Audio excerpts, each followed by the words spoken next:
Setelah mempelajari part yang pertama, kini kita akan pelajari part yang kedua.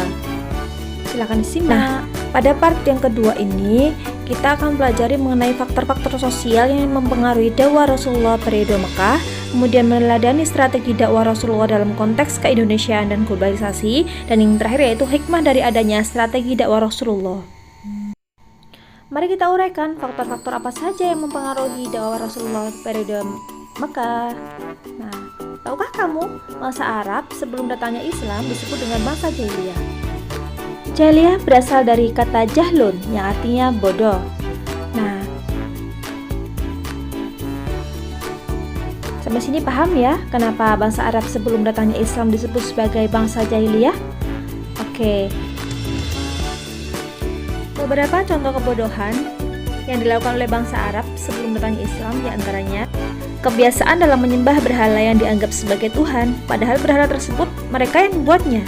Yang kedua, kebiasaan berjudi, mabuk-mabukan, perbuatan amoral yang lainnya. Yang ketiga, menghabiskan hidup dalam peperangan tanpa hukum.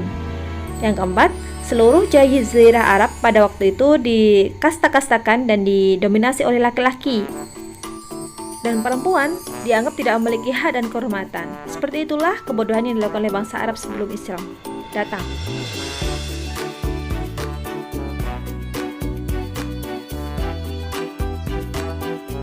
Berikut ini ada beberapa alasan kafir Quraisy menolak dakwah Rasulullah ya. Kesimpulannya dapat kalian baca berikut ini.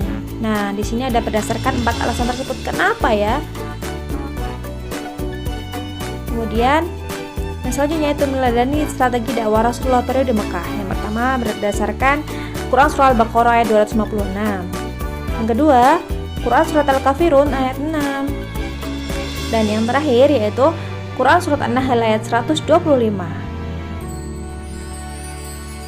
Dari ketiga ayat tersebut dapat disimpulkan bahwa berdakwah tidak mengenal paksaan dan kekerasan, tetapi mengedepankan toleransi seperti yang sudah diterapkan dan diajarkan oleh Rasulullah SAW.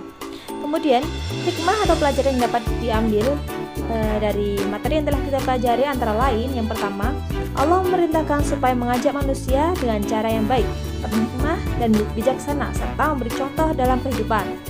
Yang kedua, kalaupun berdebat, berdialog atau berdiskusi harus dengan cara yang santun.